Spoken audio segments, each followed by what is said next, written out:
ne kati goli ghetto youth ki akolagana n'obusajja gwo wakirabawa obera ddawa ki goli ghetto youth mbwate okolagana n'obusajja omukwano mwagojjeewa munyumya mboozi ki era bubabuze bapima era ku lasti naawe bujja kuwanika ku lasti ekyo nkibabuulira.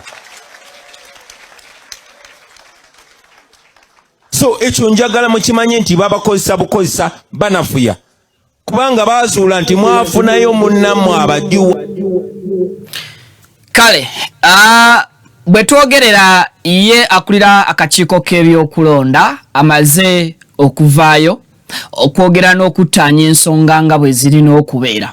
Simon Mugenyi Byabakama yakulira akakiiko k'ebyokulonda mu ggwanga Uganda. Olwaleero avuddeyo ku mpewo za TVM mu exclusive interview munono mwasobodde okusikira obuwaayiro oba najjayo oba oliawo ssemateeka kiki kyagamba. Ekyo kye mugamba meters 20 n'okweyongerayo ng'omaze okuba akaluluko zoyina okusigala ku polling station bw'oba oyagadde nga kwagalako azikonyeeko wabula ate naye ayongedde n'asika mu ssemateeka oyo y'omu nammwe mujja olunyiriri n'agenda alukusomera era emboozi njagala ngikuwa embulambulukufu bwayo. Kakati era olunaku olwaleero eyabadde omusirikale wa prison oba ow'ekitongole eky'amakomera Ampe Lawrence yegasse ku National Unity Platform mu butongole akawungezi k'olunaku olwaleero. Ono alabiseeko mu nkuŋŋaana za presidential candidate wa NUP Robert Kyagulanyi Ssentamu era obugambo bwe oba obubaka obusookedde ddala okubuwa public ng'afunye ku platform enene tubuleese ebigambo bye tebibadde bingi naye bibadde bikola amakulu naddala singa buba buconnectinze n'emitima gyabo abayisibwa mu nsi yaabwe ng'abanyigirizibwa oba abo abali mu mbeera ey'okubeera nti balinyiddwako nnyo abo abali waggulu w'amateeka oba abo abali waggulu mbuyinza.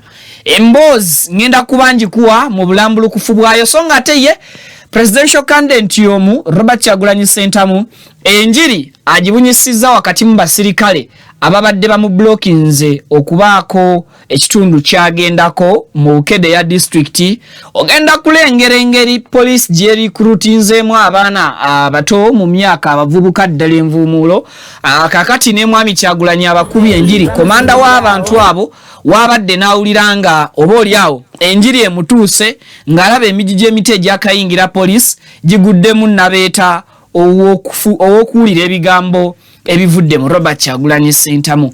Olugendo lwe lwatambudde mbumpimpi nsobodde okulufuna era ngenda dushe yalinga wamu nammwe kujjukize bule ennaku 26 zokka awo ku screen zolaba tugende ku lunaku lwanga 15 olw'okuba akalulu akatongole mu 2016 ng'ennaku z'omwezi 15. Video nkusaba yo soko jimpereka like tusobole okubeera nga tujongerayo ate era asobodde okugisharinga nja kusaba nawe gisharinge tusobole okuba nga tutambuza ensonga. Nkomawo nywamu just lwendo lw'amazzi ate ebigambo n'emboozi nzije tubitagula. Assalamu alaikum wa rahmatullahi wa barakatuh. Amanya Alhaji Idi Binywera Alkadiri omusomi w'edduwa ez'obuwanguzi duwe eziyambibwa Kongo Afukamide ku kyoto ekyo kyolabaawo ekiyitibwa kanoonya ekikunoonyeza obuwanguzi ekikunoonyeza amaanyi ekikunoonyeza okufuna ekikunoonyeza emirembe mu dunia n'oba nga oli bweru waggwanga passport zo zakyankalana buli kimu kyonna ne visa ekyoto ekyo kyenneeyambisa ne nteekako ne empeke z'ebinyeebwa ezo ne nzisimba ku lusuku ekinyeebwa kibwe kimala okumera n'ekijanjaalo ekyo Allahumma ghafir wallahi yazukuna salatu wassalamu bamaze otuuka ku buwanguzi. Amanya geego Alhaji Idi Binywera omusomi w'edduwa ey'obuwanguzi ey'ekibala okuli n'ekyoto ekyo kiyitibwa kanoonya eky'obuwanguzi ekikunoonyeza emaali ey'emikisa era ey'emirembe. Ennamba yange eri 0703 54 69 31 ne ku WhatsApp kweri 0703 54 69 31. Assalamu alaikum wa rahmatullahi wa barakatuh.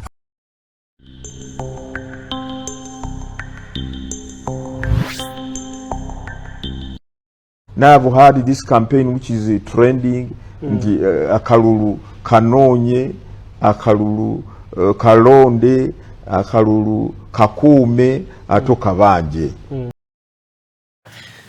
Akulira akakiiko k'ebyokulonda Simon Byabakama agamba abadde awulira kaweefube agamba nti akalulu kanonye, akalulu kalonde, akalulu kakuume, akalulu kabanje. Yes, tugende. That's what is trending now. Now you ask yourself, what is your interpretation to this? Yes, look, kanonye me. Munnamawulire bwe batudde ku panemu interview eno njijja ku mukutu gwa UBC era be bannanyini content yono amubuuzizza nti gwe bino obitegeera otya, what is your interpretation eya protest vote etambuzibwa NUP? Look for votes. Perfect. That's what the candidates are doing. That's okunoonya akalulu erimu ku kkowe erisooka mu bigambo ebina ebyetabise oba ebiri mu kigambo protest vote. Omukulu Simon Mugenyi Byabakama akikungiriza n'akiwa tiki n'agamba nti kanoonye it is very perfect. Kali steady okanoonya tekalina buzibu. Era mwebale nnyo abaleeta ekigambo protest vote kubanga muyambyeko omukulu Simon Byabakama okumukungira abantu bajje balonde mu bungi aleme kulangirira kalulu kanaamuswaza okusinzira ku voters register erimu 2,000,000 ey'abalonzi ate balonde batono. Mwebale nnyo protest vote campaign Robert Kyagulanyi Ssentamu and the entire team ya National Unity Platform. Sabula, that's what their agents are doing. That's what their supporters are doing. You are acting within the law to look for votes, but acting. Okay. Agamba nti obeera oli mu mateeka awonna singa oba oli mu mutendera gwa protest vote ogusooka gwe mutembeeta ogw'okunoonya akalulu era awo abawagira. Please continue mugende maaso n'okunoonya akalulu era n'agamba kyetuliko kyetukola genda maaso. Within the law. That is okay. 2, Kalonde, in other words, go and vote. Perfect. Any candidate who is urging his supporters to go and vote on polling day, I give you 100%. Kalonde gwe mutendera omubikke ogwokubiri omukulu Simon Byabakama gwannyonnyola okusinzira ku interpretation ye oba ku ntegeera ye gyategeeramu ekigambo protest vote NUP kyetembeeta. Agamba nti awo wonna tukyali mu mateeka, we are within the law. Yes, tukyali mu mateeka era awo nawo agambye perfect. Abawadde tiki mwe abakanoonyeza kyetuliko kati abagenda okukalonda n'abakungiriza mujja kuba mukoze ekyettendo mukyali mu mateeka. Perfect. That's what elections are about. Let every registered voter go to the polling station you are supposed to vote from and cast your vote. Kakuume. Because Kakuume Luganda lwesi lutereevu nnyo netuze ku mutendera oba ku mbikko ey'okusatu eri mu makulu g'ekigambo protest vote nti okukalonda kuwedde okanoonya kuwedde okukalonda kuwedde kati Kakuume ulira omulamuzi Simon Byabakama bwakunnyonnyola tuwembozi. That's where the challenge now comes in. Some people are saying, when you finish voting, don't go away. Remain there. We must protect our vote. Remain there. You must remain there. You must protect our vote. Then after that, after you voting, mutendero gwokusatu bw'omala okulonda beera awo tovaawo awo wolondedde tovaawo ogwo omutendero ogwokusatu oba embikko eri mu kigambo protest vote. Simon Mugenyi Byabakama omulamuzi gyakunnyonnyola kakati yo agisibako nnyo n'essira akutegeeza nga bwetali mu mateeka. In other words, demand for your vote. Now, that's where the challenge comes in. Because according to the law, because they are saying you cannot tell people to go away, Byabakama, because they have got to remain to protect their votes. We don't trust what will happen at the polling station. But we have said the polling station has people who are designated and recognized in law to be present throughout, and those are the agents of the candidates. Akugambye obuzibu wabufunidde kwe kuguno omutendero ogwokusatu ogwa kalondengo bwomala kalonda tovaawo kakuume. Akugamba amateeka gateekawo era galengerera wala ne gasaawo omuntu asobola okwesigika okuuma akalulu k'oyo yeesimbyewo. Era oyo gwe bayita polling agent ateekeddwawo ku kifaawo. Gena maaso n'ebigambo bye. And each candidate is entitled to 2 agents per polling station. And buli yeesimbyewo akugambye nti alina omukisa ogubeerawo n'abantu babiri abamukiikiridde oba abakolanga ba agents be. Section 35 of the Presidential Elections Act says a candidate may be present as people who are designated and recognized in law to be present throughout, and those are the agents of the candidates. And each candidate is entitled to 2 agents per polling station. And Section 35 of the Presidential Elections Act says a candidate may be present in person or through his. Akujuliza etteeka section 35 oba akawaira kasatu mwetano muteeka erimanyiddwa nga Presidential Election Bill 2005 nti oyo yeesimbyewo anakkirizibwanga okukiikirirwa mu buntu in person ye kennyini asobola okwekiikirira. Or a representative or polling agent at each polling station. Listen to this. For the purposes of safeguarding the interests of the candidate with regard. Omuntu atasobodde kwebeererawo ateekawo abo abamubeererawo benna kugambye be bayita ba agent. Era abantu abo bateekebwawo for the purpose obanga omugaso gwabwe to safeguard okukuuma obululu bw'oyo gwe bakiikirira oba okukuuma obululu bw'oyo abeera yamusindise. Ate nga nkugambye nga bwagambye etteeka limuwadde abantu bameka? Abantu babiri abasobola okumukiikirira ba agents be. Omugaso gwabwe gwa kubeera nga basafeguardinga oba bakuuma akalulu k'oyo eyeesimbyewo. To the polling process. For the presence of the agent is for purposes of safeguarding the interests of the candidate. So omukuumi ali luddawa, you know, this is the vote protector, the agent, because he has said his or her presence is for purposes of safeguarding the interests of the candidate with regard to the polling process at a polling station. Now, you have 8 presidential candidates. Each one is entitled to 2. How many are those? 16. Kakati akulaza omugaso gw'aba agent abo ababiri. Kakati akuleetera ebibalo.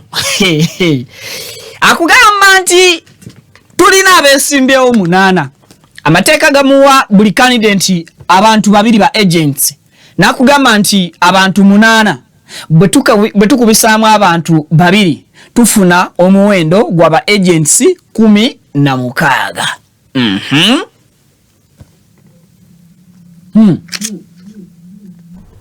You have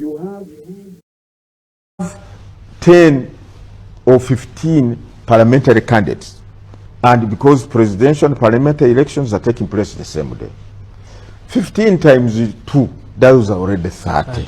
plus 16, you have 46 vote protectors inside the polling station.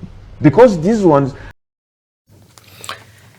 Akulaze nti ku lunaku lwe tulonda tulina ba agents bali babiri ne tubakubisa mba presidential candidates 10 8 ne tuba ne ba polling agents 16 ku 16 nakugamba ntugenda kubeera olunaku lwe lumu n'abantu aba agents baabo abesimbyeyo ku mutendera gwa member bwa parliament nga nabo baweebwa ba agents babiri.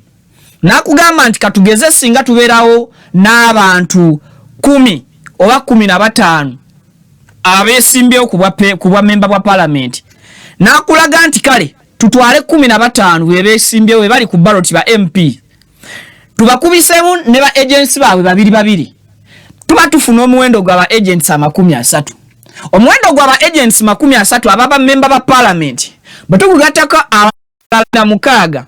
Bali 16 aba president oba presidential candidates ne tufuna omuwendo gw'abantu 46.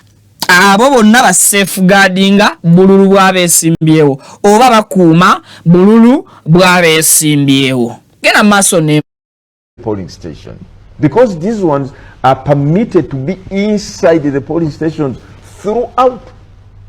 But for you who is a voter, who has cast your vote, and you are not an agent, although the law says you can stand 20 meters away from...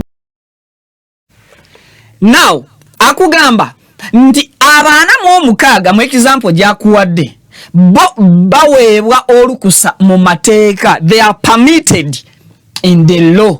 Bo baweebwa olukusa mu mateeka okubeerawo. Okukuuma obululu bw'aba besimbyewo. Naye era nammwe abalonzi muweebwa omukisa ogw'okubeerawo meters 2 okuva mu kifo we mulondedde. Kati tuzze mu mateeka omulamuzi yagatumenyera wano wakulu akuwadde ensonga lwaki mulina okubeerawo ne ba agent. Kakati nsaba ninawo obuwombefu bw'ekitalo owulire n'ensonga lwaki muteekeddwa okuva ku polling station eri yesigamye ku mateeka. Kakati tugenze ku nsonga eyammwe abalonzi tulabe oba nayo yesigamye ku mateeka oba si ku mateeka. Mpa embo 20 meters away from the polling station, and that's what they are saying. Byabakama, how can you refuse people to be at the polling station when the law says they should be there? Granted, the law says you should be there, but what is your role after you have cast your vote? Kavudde kunyanjula akugambye nti awo mwe we mukotinga obako akawairo mu mateeka mmeke mujjayo ne mugamba mbu Byabakama amateeka gatugamba tulina okubeerawo meters 2 okuva we tukubidde akalulu kaffe. Kakati gwo tugaana osinziira mu teeka ki? Akugambye yes kituufu etteeka likugamba obeerewo bw'oba oyagadde meters 2 okusukka. Naye abuuza kati wano tuvudde mu mateeka tuzze ku birowoozo by'omuntu sekinoomu asese. Abuuza nti kakati gwe what is your role after casting your vote? Osigazizaawo mulimo ki bw'omaze okukuba akaluluko? Nzivuunula bigambo bya mukulu sirina kyange kyennyongedde mu kuboona omulamuzi ate amateeka agamanyi. Akukotingidde liri na kotingira n'erino. Lino newankubadde tali kotinze disoma dimalayo nga bwe yamazeeyo liri eri aba voters protector bano betuyita ba agents. Kakati akugambye nti yes it's true you have a right okuyimirira ebbali okutuula oba okwebaka. Naye abuuza ti olwa amateeka gataddeko ebbali aleesewoko ku birowoozo bye akozeseza ku mutwe gwe. Abuuza kati gwe okyayagalawo ki? What is your purpose? Okyayagalawo oba okyayirawo mulimo ki? Mpa ebigambo by'omukulu simuwanda nnyo. What is your role? Now, some of their leaders are misleading them to say, you are the ones who are going to protect our vote. Be... Kakati agamba abakulembeze bammwe abamu batandise okubeera nga bamisleadinga oba babawabya nga babagamba nti yemmwe ba voter protectors oba yemmwe abateekeddwa okukuuma akalulu kammwe. Leading them to say, you are the ones who are going to protect our vote. Be there so that you protect our vote. Be there. But the law has said the known vote protectors are the agents who will be allowed inside the polling station right from the time the polling station opens, throughout voting and throughout counting. Akugambye nti abakulembeze bammwe bano ababawabya ababagamba nti mubeereewo mukuuma akalulu mwefuule abakuumi b'obululu abali mbuwandiike mu mateeka ekitali kituufu. Kakati ng'ate amateeka gagamba nti waliwo abagenda okukuuma akalulu kano okuva polling station lweggulwawo, okuva akalulu nga kakubwa n'okutuuka akalulu nga kabalibwa. Nzivuunula bigambo bye. Genda. Those are the vote protectors. So, if you are kakume, it is not every voter who protects the votes of the candidate they have voted for. Bali ba agent bokka beba voter protectors oba beba kuuma obululu bokka. Tekiri mu mateeka ekigamba nti mwe abalonzi mmwe bennyini mmwe mulina okwekuumira akalulu kammwe. It is not in the law nti mwe abalonzi yo the voter protector. Nedda. Omukulu Simon Byabakama abategeeza. Every voter who protects the votes of the candidate they have voted for. No, it is the agents of the candidates who, in the confines of the law, are the vote protectors for their candidates. Era nti omulonzi okimanyi bulungi nnyo nti omuntu ateekeddwa okukuuma akalulu koyo gw'olonze yoyo omuntu ali mu mateeka gwe bayita agenti ateekeddwa era atwala obuvunaanyizibwa bw'omulimu gw'okukuuma akalulu ko gw'amaze okukasuula. Munnamawulire n'abuuza. Then kabanje ngiyake maliza nti waliyo kabanje. Then kabanje means demand for it. How it has been rigged. Now the law has said after polling has ended, counting has been conducted by the presiding officer in the presence of the agents of the candidates. Tuvudde ku mutendero ogwokusatu we tutandikidde okukaayana n'omulamuzi Simon Byabakama. Omutendero ogusooka gwatambudde bulungi n'abawatiki ogwakanoonye era gwe tuliko bannansi bannabibiina byonna. Omutendero ogwokubiri n'abawatiki ogw'okukalonda mu bungi muzza okumuweesa ekitiibwa nti akalulu ke yakondaktinga kalondebwa abantu bangi okusinziira ku nnamba y'abalonzi abali mu kitabo eky'eggwanga ekimanyiddwa nga voters register. Nawo n'abawatiki. Then ne tugenda ku mutendero ogwokusatu ogwo ne gutandika okuleetawo obumulumulu era gumuwalirizza okuyitako ko mu ssemateeka asooka tutaganjulire who is a voter protector era alina mugaso ki ku polling station. Ogwo nagwo n'agutukootingira mu mateeka ne tuvaayo eyo era wakati mu kufuna obutakkaanya naye oba mu kukkaanya naye n'atugamba gwe omulonzi kituufu naawe oli gazetted mu mateeka okugenda okuba akalulu n'osigala waawe bali mita za 20 naye omugaso gwo guba gukyali ki? Awo n'ava ku mateeka n'abangazzeeko ku bikozesa omutwe gwe ng'awandowooza ye nti omugaso gwo guba gukyali kiki? Ng'obadde waliwo bwe tuyita voter protector gwakunnyonnyodde obuki? Gwakunnyonnyodde obulungi. Now bwe tubanga tumaze okufuna ekyo tuyingire omutendera ogwokusatu. Omutendera ogwokusatu mugumanyi?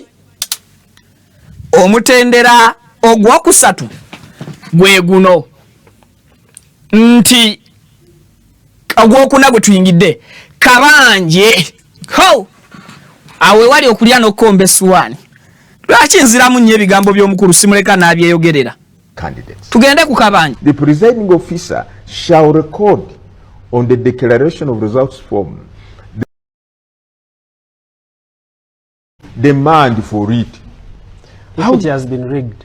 Now, the law has said, after polling has ended, counting has been conducted by the presiding officer in the presence of the agents of the candidates. The president. Now, agamba kumutendero ogusembayo gwa kabanje nga bamaze okukabba wobeera okakola ki wobeera okabanjiza. Kakati omukulu agamba nti omulimu oguli mu mateeka gwa kukuuma kalulu teguliimu kubanja kaki kalulu. Bino bigambo bya mukulu okusinziira ku kiki kyasobodde okutuwa mu interview olunaku olwaleero. Era agamba omugaso gw'abantu abo mu ngeri gwe gye waligenza obanjeemu akaluluko bwe gw'okubeera nti ku kifo ewalonderwa waliwo gwe tuyita presiding officer. Office oyo avunaanyizibwa obutereevu okukkaanya n'abo ba voter protectors oba ba agents baba beesimbyewo.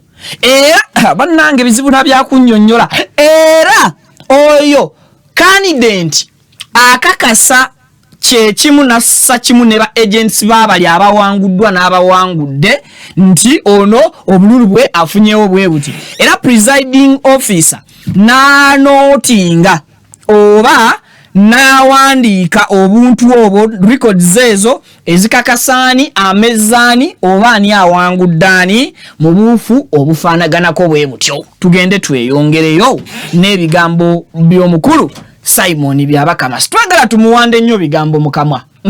Officer shall record on the declaration of results form the results of that polling station what each candidate has scored. And the agents shall put their signatures on that reform to confirm this what has happened. And then the presiding officer shall give a copy of the declaration of results form to the agents of each candidate. Omukulu atunnyonnyola agamba nti bw'oba mumaliriza okubala akalulu, presiding officer na recording obululu bwofunye n'ogundi bwafunye n'egundi bwafunye n'egundi bwafunye, agent wo okukakasa obukuumi bw'akalulu ako ayina okusayininga nga bamaze okukkaanya nti owanga afunyewo wano obululu 10 nassaako omukono ku kiwandiiko ekyo. Not only that, sekyo kyokka ne agent oyo avunaanyizibwa era tava ku polling station nga presiding officer oba akulidde ebyokulonda mu kifo ekyo tamuwadde kopi ya kiwandiiko kwa sayiniize kye bakkaanyizzaako obululu bwafunyeewo gwakiikiridde n'omulala.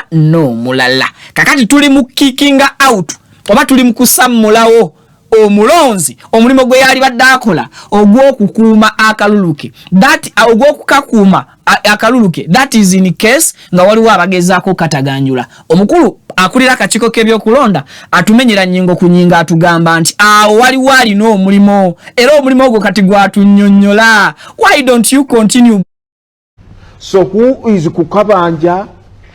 The candidates agents, because the candidates agents are the ones who are entitled to get a copy of the DR4, not you people who are standing 20 meters away.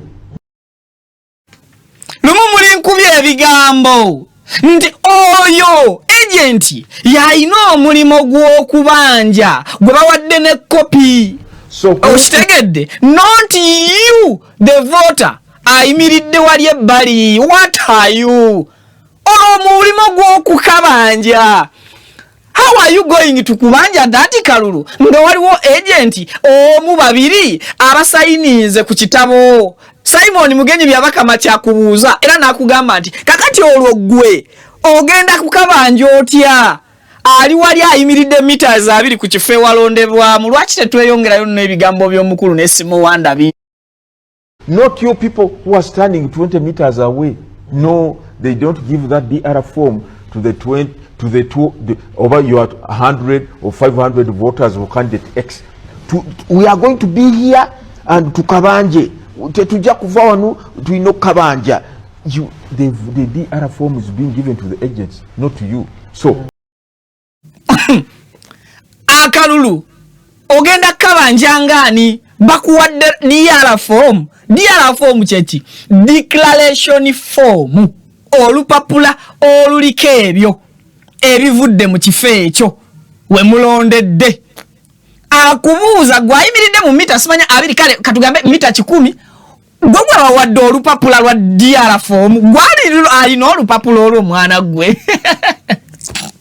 bwabadde akyogera situse mukone mukatebe kamunzikirize nkikolenga bwakikoze gwali n'olupapula mwana gwe lwa DR form gwe wasayinize ko olyoko kabanje okabanja ye kale ngogenda kabanje otya gwali n'olupapula olwo ngenda ma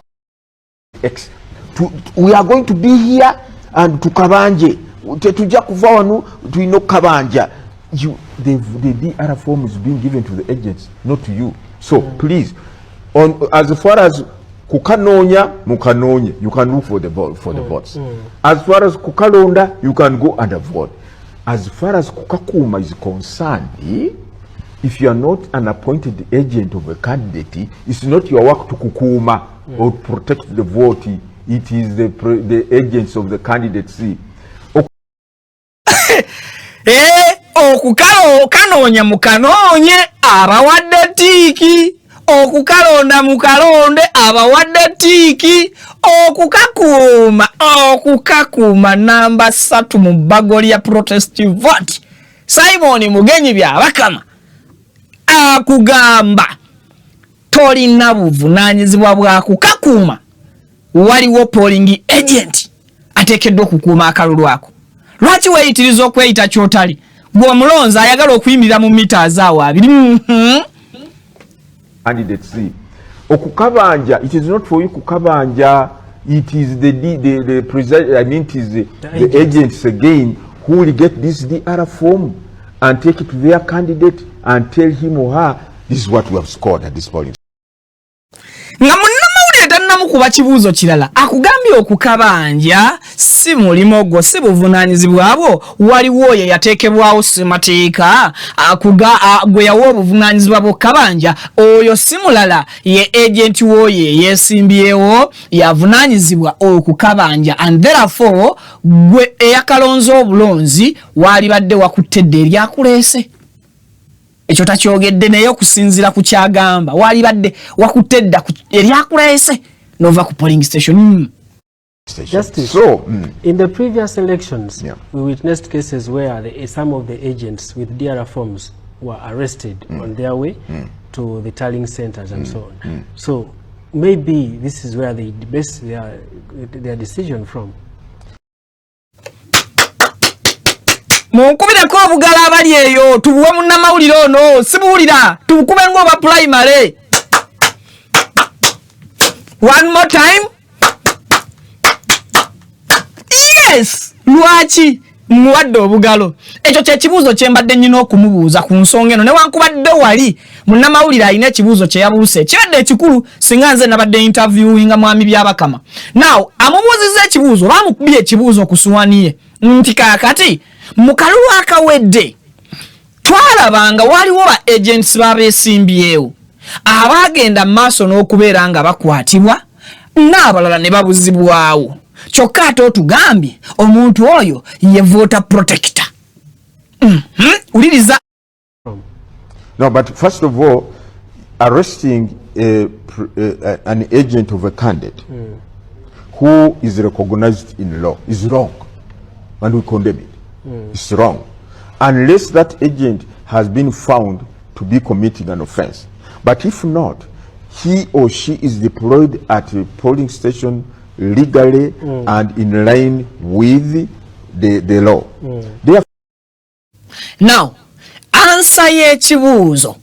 Omulamuzi agamba nti oyo agenda maaso n'okukwata oba okusiba agenti aba akoze kikyamu mpozinga waliwo omusango agent ono gwakoze ogumwetaagisa okumusiba naye oyo yenna akikola okusiba agent abeera akikola ng'akikolera bweru w'amateeka era aba akoze kikyamu naye continue we twakomye Therefore, nobody has the right to arrest an agent of a candidate who is leaving the polling station or at a polling station. But sadly, that form, we also, the DR form is also sent to the tally center. And a candidate, incidentally, a candidate is also entitled to have his or her agents at a tally center. Agamba nti newankubadde kikyamu okukwata n'oggalira agent oba okubuzaawo agent we yeesimbyewo, amateeka gakiraba, semateeka bamuyita mulengerera wala yakiraba yalingizaayo atya nti oyo yenna eyeesimbyewo akkirizibwa bulungi era butereevu okubeerawo ne agent we omulala ku kifo ewagattirwa obululu kye tuyita tale center. Era foomu eno agent gye babadde bamuwadde gy'asayininzeko, gye bamuwaddeko kopi, foomu eyo yeemu yeesindikibwa ku National Tale Center oba ku Tale Center, ekifo ekyo ekigattirwamu obululu eba yatuuseeyo dda. Kitegeeza nti agent ne bw'abeera akwatiddwa ne bw'aba abuziddwawo, foomu eyo gye yasayininzeko gy'akutte ebeera yatuuse butereevu wa ku Tale Center nga si yagitutte, ate nga ne candidate we alinayo omuntu omulala ku Tale Center ka agent we aba alindiridde okulaba oba okufuna ebiba bivudde ewoono agent ali ku polling station. Into the tally center. And a candidate, incidentally, a candidate is also entitled to have his or her agents at a tally center. Other people, their agents at a polling station, their agents at a tally center. So that these agents can witness how the results are being brought in, how the returning officer is opening that tamper-proof envelope where the DR form is slotted by the presiding officer to establish is it open or not. Omugaso omulala gwa agent ono owokubiri ateekebwa ku National Tale Center oba ateekebwa ku kifo ekikuŋŋaanirwamu obululu gye bubalirwa, abeerawo okulaba n'okukakasa DR form envelope oba ebbaasa mwejjidde nti ddala kituufu ebbaasa eno ez'ensiiringe tesumuluddwako mu kkubo. Ulirizaawo nnyo kuba bino bikulu wano we tulaga tubyetaaga okuba nga tubimanyi. Kati agent oyo bw'akakasa nti eno ebbaluwa oba ebbaasa omujjidde ebbaluwa foomu eri eyasayiningiddwako okuva ku polling station, yes, tegenze maaso nakuba nti eyuziddwa oba ekyusakyusiddwa. N'ekirala nti ebbaluwa eno singa ebeera ebbaasa ye envelope, ebbaasa eno singa ebeera esumuluddwako, agent ono agenda kuba takkiriziganya biri munda mu bbaasa eno. How? Nti engeri gye baakolamu ebbaasa zino ezitambulizibwamu DR form bagisiiringa omulundi gumu, bagiyuza omulundi gumu. Kye baasiirinze boddamu okukisumulula, toddamu kukisiba. Continue. That tamper-proof envelope where the DR form is slotted by the presiding officer to establish is it open or not? Is the seal broken or not? And mind you, when the seal of that tamper-proof envelope is broken, you can never reseal it. By the way, singa ebbaasa eyo ebeera yataataaganyiziddwa oba siru yayo nga yaggiddwako, eyo ebbaasa n'ebigijjiddemu tubyegaana tebibalwa. Yes, tugende maaso. So the agents at the polling station or observers will be there to see or to witness how the tallying process is being undertaken. You get me? And therefore, there is insufficient safeguards in our law to assure the candidates that look, you have enough protection of your votes at the polling station. You have enough protection of the results that are being tallied at the tally center.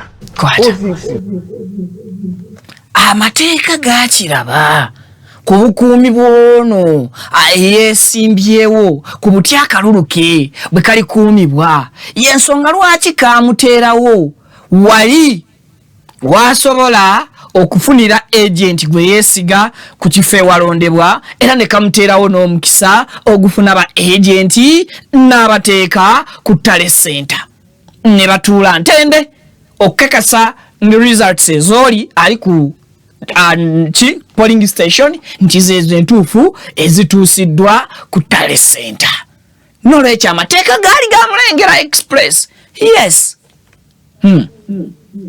Okay, wetukomye now ng'ebyo tumaze okubiwulira oli mumativu n'ennyinnyonnyola y'omulamuzi Simon Mugenyi Byabakama Justice akulira akakiiko k'ebyokulonda oba toli mumativu wedda mbala maanyi gange okubibannyonnyola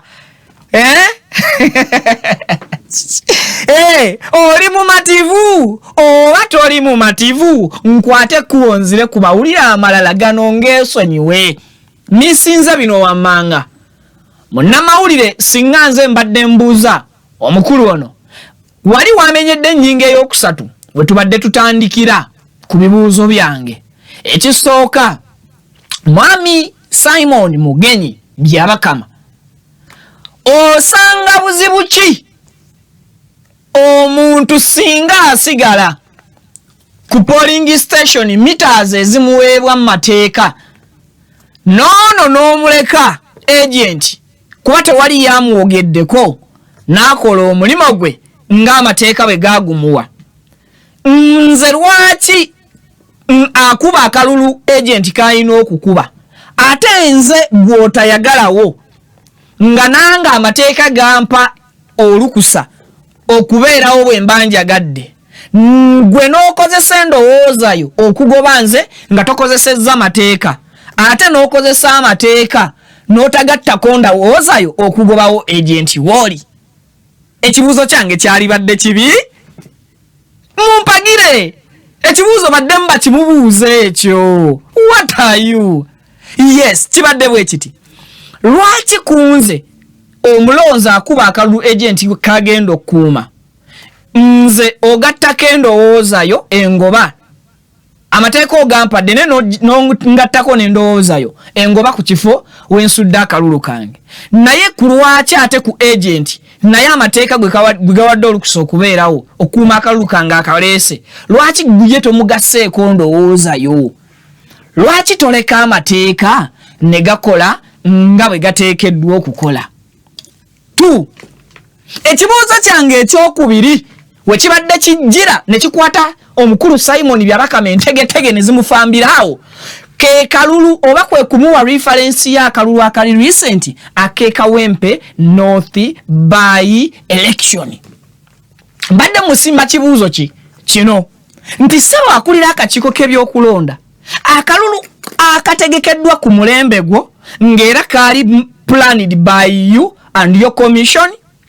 Lwaki oŋŋaana oba ogaana munnansi okubeerawo okulaba ebigenda mu maaso nga ne lwe yaliwo okulaba ebigenda mu maaso amagye agatakkirizibwa kwetaba butereevu mu kulonda galeeta ekimotoka kyago ne kigateeka mu polling station munda mwennyini nga gwe wali in charge wasazaamu akalulu ako?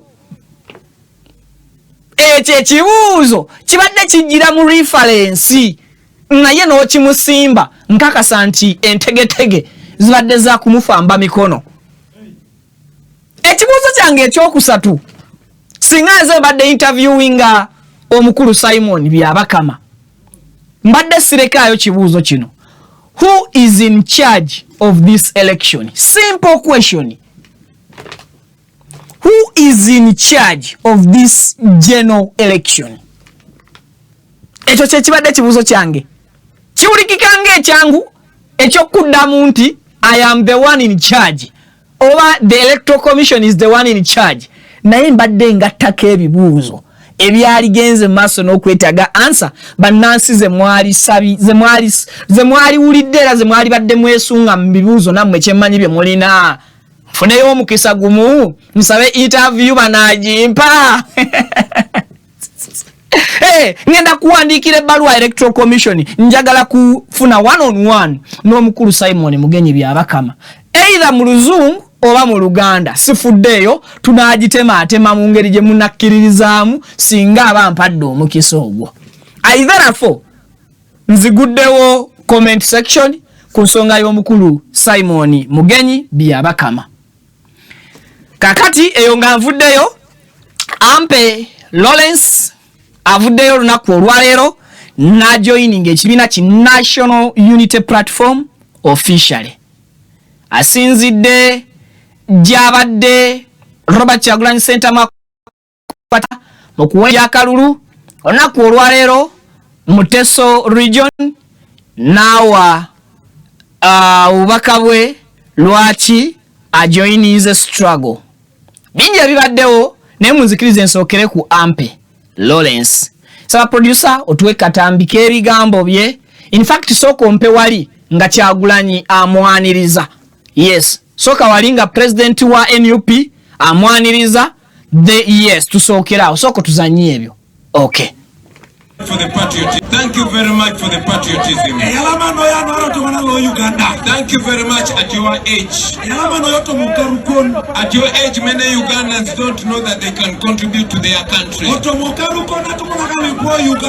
had a government job and you were comfortable.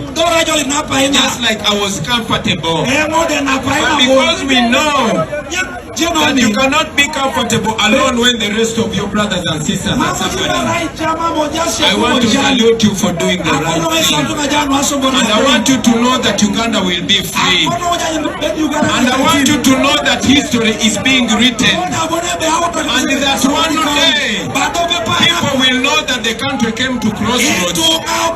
And there were young people like you who decided the truth, who decided right over wrong. They will harass you. They will even try to imprison you. But I can tell you history has never been on the side of injustice. I want you to know that I respect you. I want you to know that the world respects you. And I want you to know that at the end of the day, the truth will win. Okay. Awa abadde ayingizibwa mu kibiino noti ayingizibwa abadde ayanirizibwa. Bobi Wine amwebaziza okubeera omusajja eyeewaayo.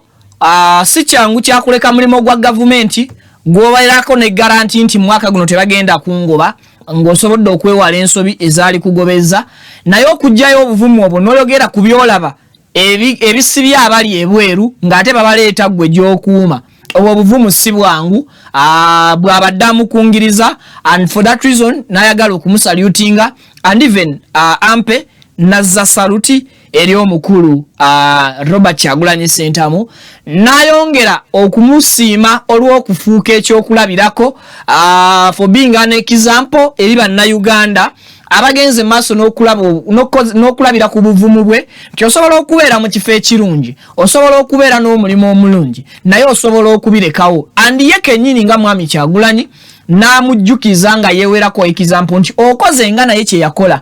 Ampe akoze ekikolwa Bobi Wine kye yakola yalekawo omulimu gw'obuyimbi ogwali omulimu omulungi ogumuwesanya ogumuwa n'akasente naye n'asala wajje mu byamanyi nti birimu okufa ajje mu byamanyi nti birimu oba oli awo okutwala emitendera emingi okutuuka ku buwanguzi baradde end omala n'otuuka ku buwanguzi n'asaba bannansi bamwanirize ate bayimirire emabegawe. So ezo ze zimu ku nsonga za Robert Kyagulanyi Ssentamu zasengese wakati mu kwaniriza Ampe. Mpako ku bigambo bya Ampe ng'ayogera eri abantu for the first time okufuna platform enene n'ayogerako ko nabo mu kaseera kafunidde.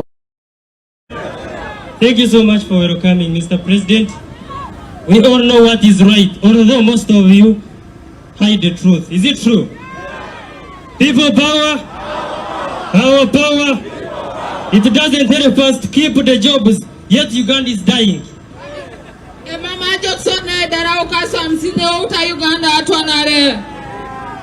It doesn't help us when you are paying fees for children and they are not getting jobs. It doesn't help us to pay for students at school, yet they are not getting jobs.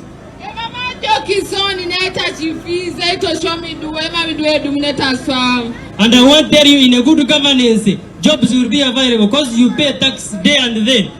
Everything you do, everyone who is holding a phone right now is paying more than 50% of tax, but you don't know where the money goes. So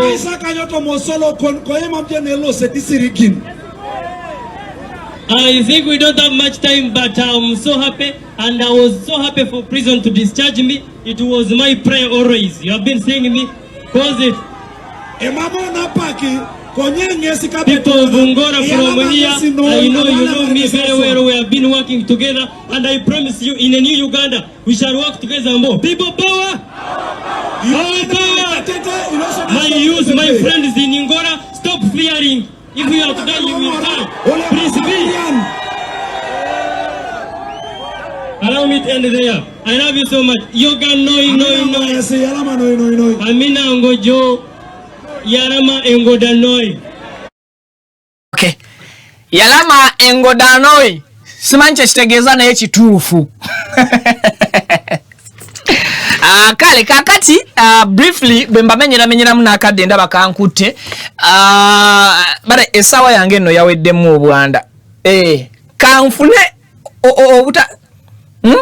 obutaswala nsaba abantu bangulira akanda kesawo bakabi biro bakabi satu simanyi esawa yange eno njagala bajimpanga kirabo kansoke nveko kumulamwa katu ngenda guddira mungulira yakanda nsobola okegulira naye njagala kulaba oba munjagala please esawa yange eno yaweddemu akanda omukulu yajimpa bamuyita Sad Jime okuva ku mukutu gwa DPTV Uganda kati omuntu yenna asobola angulira yakanda stongulira sawa mpozi nga nawo ojimpanga kirabo naye eno yo yaweddemu akanda ate sagala jijja ku mukono ako kayisizaawo kiwedde kakati ebimu ku bigambo bye briefly bibadde nti si kyangu kya kuweerera mwana wakati mu school fees owobugubi n'omuwerera n'omutuusa waggulu ate omwana ono n'alema okufuna omulimo kiruma kitegeeza asomye ate alabye n'okubonaabona bazadde be oba baguardians be kwe baayitamu okumuweerera okufuna omulimo gwe yafuna andi butya bwe yafuna ki bwe yafuna omulimo in our previous video nabatereddeyo obubaka bwe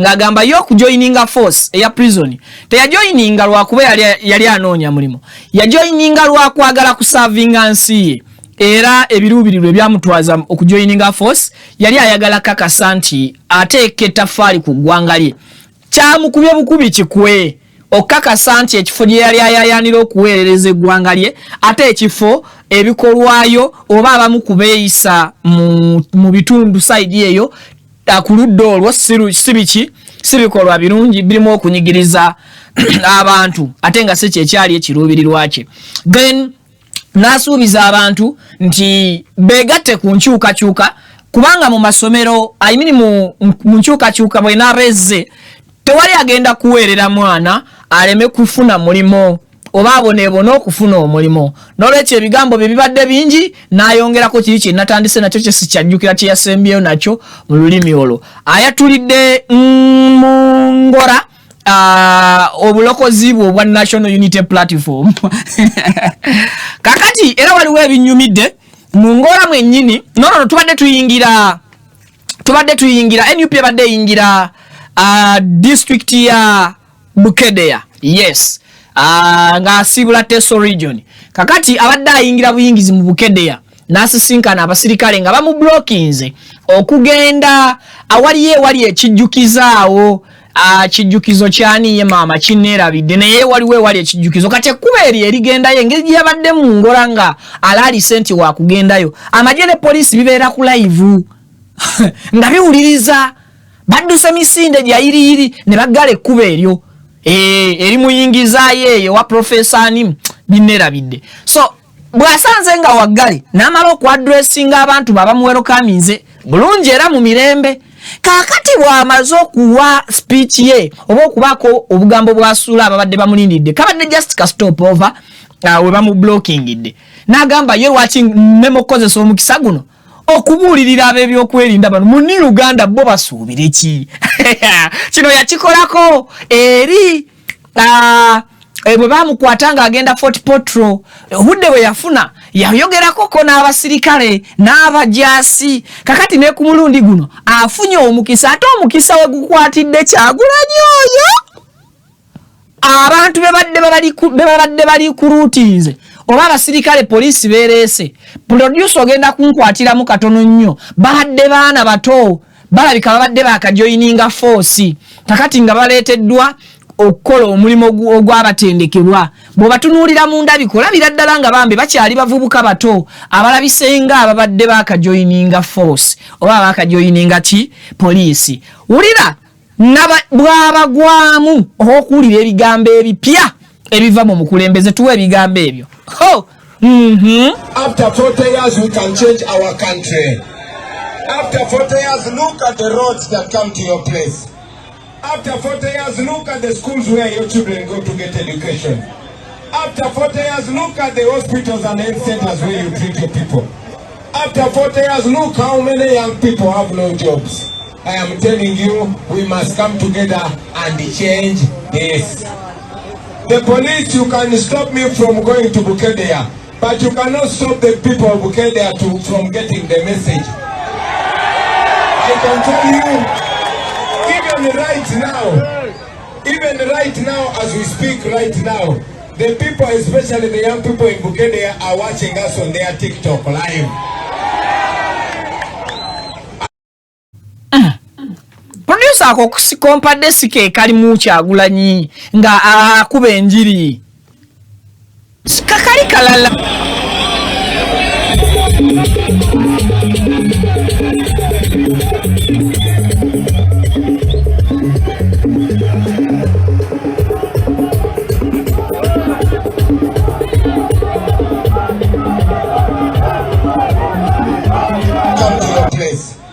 After 40 years, look at the schools where your children go to get education.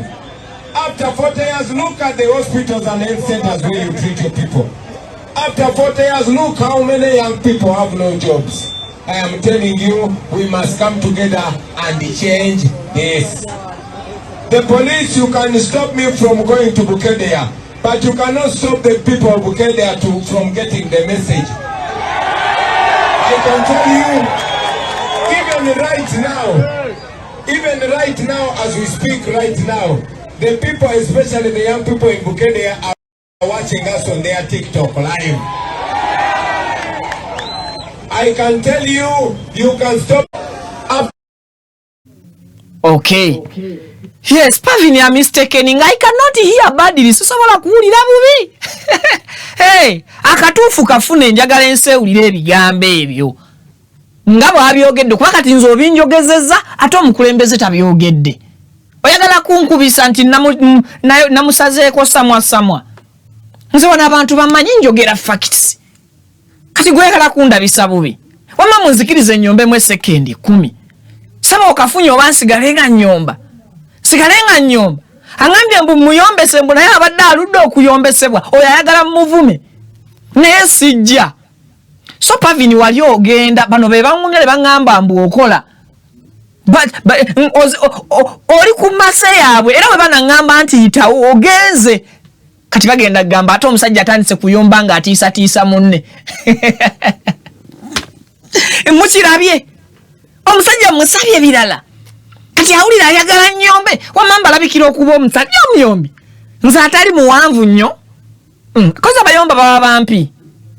Ekyo nakyo mbadde sikimanyi. Kati wuuyo lwakaleeta. Mpe ebigambo ebyo afande enjiri yamutuddemu. What are you? To you, the police officers, I am sure when you're swearing, when you're being passed out as a police officer, you swear to keep law and order, you swear to protect people and their poverty. But now you are being used to intimidate people. I want you to know that there's a plan for you also. Every institution has been captured, including the military and the police. We want to liberate the police so that you live in dignity. so that you stop living in those Mama Injia Poli. In 2025, you must not be living in a uniport. You saw Museveni on TV. He was saying that he does not care about your welfare, that even if you live in grass-thatched houses for as long as you buy guns. I tell you that after 40 years, you're supposed to be living in a better house. Uganda is not at war. Uganda is supposed to be a peaceful country, and you are supposed to be a national police. You are supposed to be friends with the agudde mu bali new recruits agudde mu bapia be bakaleta ba fresher bacha besunga n'abakuba ekigambo naye bakyali bavubuka bato bambi mwebale nnyo mwebalire ddala Uganda Police okuwa abavubuka abato omukisa katusuubire nti bali passion eri eggwanga lyabwe mu buweereza abali patriotic mu mbeera eyo omupolisi temujaji nganti mwana muto oba ki emyaka kuba kwerekereza kuba kwewaayo nnyo okulaba emyaka gy'abavubuka egyo nga jigenzo joininga police nze jine jange jendimu sisobola kujoininga police oba njagala nnyo byanfuna kati oyo abeera mwoyo gwa ggwanga gwe gumusisesise kingaali kiba kimusise kubanga kingaali kyayambadde gwe mwoyo ogwo gwe mutima gwaki gwanyaffe Uganda. So ntunuulidde komanda nga komanda bali mu kumusindikira oyo nga bamusindikira obubaka mu baana abato ne ngamba nti era kyemanyi bwe bavuddaawo bagenze ku parade kakati Bukedeya agiyingidde naye tagiyingidde kugenda munda era alemeseddwa olukuŋŋaana n'abakaawo walukubye ku ssomero erimu okukakkananga era tanape badde nnungi nnyo ebigambo n'obubaka abasuulidde bingi naye producer ngambye obudde bungenzeeko kasamba buulidde bimu ku ebyo bibaddewo mu lunaku munzikirize ngende ate mmire ku malusu tusinkane mu mawulire agaddako ebula ennaku 26 tusobole okubanga tumaliriza ekintu ky'obululu ekya campaign tukuba akalulu ng'eggwanga Uganda atakuumira mpeera bankuumire. That young man was working in prisons here in Ngora, and he has been speaking the truth, and they had him fired. Open I want him to come stand there and speak to the people if he want. My brother Ampe, for a new generation, for a new Uganda.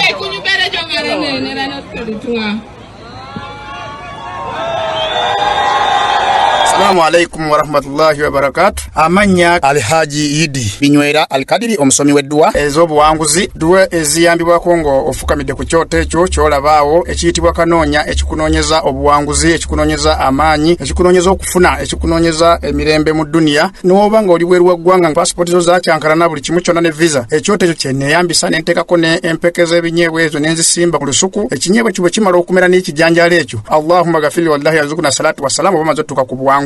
Amanya gego Alhaji Idi Binywera omusomi weddua ey'obuwanguzi ey'ekibala okulina ekyoto ekyo kiyitibwa kanoonya eky'obuwanguzi ekikunoonyeza emaali ey'emikisa era ey'emirembe. Enamba yange eri 0703546931 ne ku WhatsApp kweri 0703546931.